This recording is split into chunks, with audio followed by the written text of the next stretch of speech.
అసలే చిన్న దేశం, సైనిక బలం అంతంతే. తలపడుతున్న శత్రువేమో ప్రపంచంలోనే అతిపెద్ద దేశాలలో ఒకటి. నింగి, నేల, సముద్రం ఇలా మూడు వైపుల నుంచి విరుచుకుపడుతోంది. ఫలితం పెద్ద సంఖ్యలో సైనికులు ప్రాణాలు కోల్పోతున్నారు. మరికొందరు గాయాలతో యుద్ధరంగం నుంచి నిష్క్రమిస్తున్నారు. సాధారణ పౌరులు పెద్ద సంఖ్యలో చనిపోతున్నారు. విదేశాల నుంచి ఆయుధాలు, మందుగుండు సామాగ్రి ఎంతో కొంత అందుతున్నప్పటికీ వాటిని ఉపయోగించేందుకు సైనికులే కరువవుతున్నారు. రోజురోజుకు సైనికుల కొరత తీవ్రంగా వేధిస్తోంది. రష్యాతో జరుగుతున్న యుద్ధంలో ఉక్రెయిన్ ఎదుర్కొంటున్న పరిస్థితి ఇది. అయితే ఉక్రెయిన్ దీనికి వినూత్న పరిష్కారం కనుగొంది. టెక్నాలజీ సాయంతో రోబో ఆర్మీని సిద్ధం చేస్తోంది. యుద్ధ ట్యాంకర్లకు సెన్సర్లు అమర్చి వాటికవే శత్రువుతో పోరాడేలా తీర్చిదిద్దుతోంది. శత్రువులను వెతుక్కుంటూ వెళ్లి తనకు తానుగా పేల్చేసుకునే రోబోలను తయారు చేస్తోంది. ఇందుకోసం దేశంలోని దాదాపు 250 స్టార్ స్టఫ్లు నిర్వీర్యంగా కృషి చేస్తున్నాయి. పైకి సాధారణంగా ఆటోమొబైల్ షాపుల, మెకానిక్ గ్యారేజీల కనిపించే షాపులలో రహస్యంగా ఈ మెషిన్ల తయారీ కొనసాగుతోంది. మినీ యుద్ధ ట్యాంకులు. ఓ అంతర్జాతీయ మీడియాకు ఉక్రెయిన్ డిఫెన్స్ స్టార్ స్టఫ్లలో ఒకటైన వీరై అనే డ్రోన్ కంపెనీ సీఈఓ ఇంటర్వ్యూ ఇచ్చారు. ఇందులో తాము తయారు చేస్తున్న కిల్లింగ్ మిషన్ల గురించి చెప్పుకొచ్చారు. అయితే తమ కంపెనీ లొకేషన్ను మాత్రం రహస్యంగా ఉంచాలని ఆయన కోరారు. వీరై కంపెనీ సీఈఓ చెప్పిన వివరాల ప్రకారం ఈ కంపెనీ ఒడిస్సే పేరుతో ఓ మానవరహిత యుద్ధ వాహనాన్ని సిద్ధం చేసింది. మినీ యుద్ధ ట్యాంకును తలపించేలా దాదాపు కారు పరిమాణంలో దీనిని తీర్చిదిద్దింది. బ్యాటరీతో నడిచే ఈ వాహనం బరువు 800 కిలోలు. ఒక్కసారి ఛార్జ్ చేస్తే 30 కిలోమీటర్లు ప్రయాణిస్తుంది. తక్కువ ఖర్చుతో తయారీ. కెమెరాలు, సెన్సర్ల సహాయంతో ఆటోమేటిక్గా ముందుకు వెళ్లేలా తయారు చేసిన ఈ వాహనాన్ని రిమోట్తోనూ కంట్రోల్ చేయవచ్చు. కీవ్ శివార్లలో, పంట పొలాల్లో ఈ వాహనాన్ని పరీక్షించి చూశారు. ఒడిస్సేపై అమర్చిన మెషిన్ గన్నుతో ఆటోమేటిక్గా దాడులు చేయవచ్చు.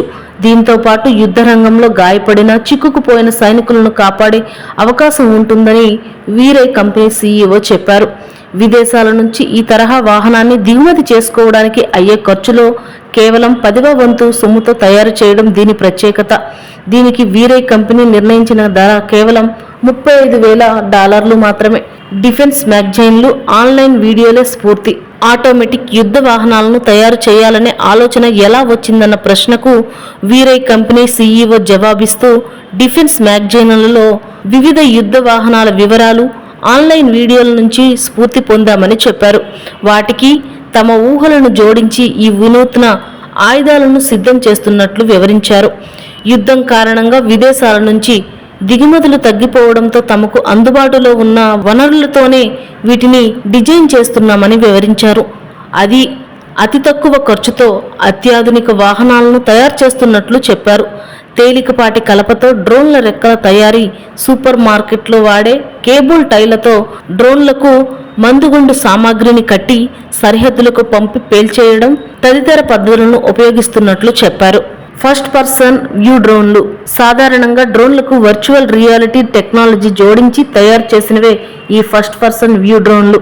వీటికి స్పెషల్గా అమర్చిన కెమెరాలకు విఆర్ కళ్ళజోడును అనుసంధానించి డ్రోన్కు ముందున్న పరిసరాలను ప్రత్యక్షంగా చూసే అవకాశం కలుగుతుంది. తద్వారా డ్రోన్ అటాక్కు సరైన స్థలాన్ని ఎంపిక చేయొచ్చు. రహస్య స్థావరంలో కూర్చుని గురి తప్పకుండా శత్రువులపై దాడి చేసే అవకాశం ఈ డ్రోన్ ద్వారా కలుగుతుంది. ఆధారిత ఆటోమేటెడ్ గన్.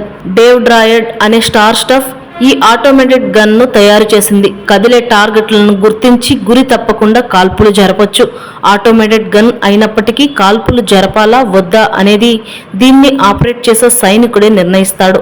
ఈ స్టార్ స్టఫ్లకు తోడు సాధారణ ప్రజలు కూడా డ్రోన్లు, ఆయుధాల తయారీకి సంబంధించిన ఆన్లైన్ కోర్సులను నేర్చుకోవాలని ఉక్రెయిన్ ఉప ప్రధాని మికియాలోని పేద్రో పిలుపునిచ్చారు. తద్వారా డ్రోన్ల తయారీ వేగం పెంచాలనేది పేద్రో ఆలోచన. యుద్ధ రంగంలో కృత్రిమ మేధ వాడడంపై ఐరాస, మానవుల హక్కుల సంస్థలు అభ్యంతరం చెబుతున్నాయి. అయితే రష్యాపై గెలవడమే తమ లక్ష్యమని, అందుకు వీలైనంత చేస్తామని పేద్రో చెబుతున్నారు.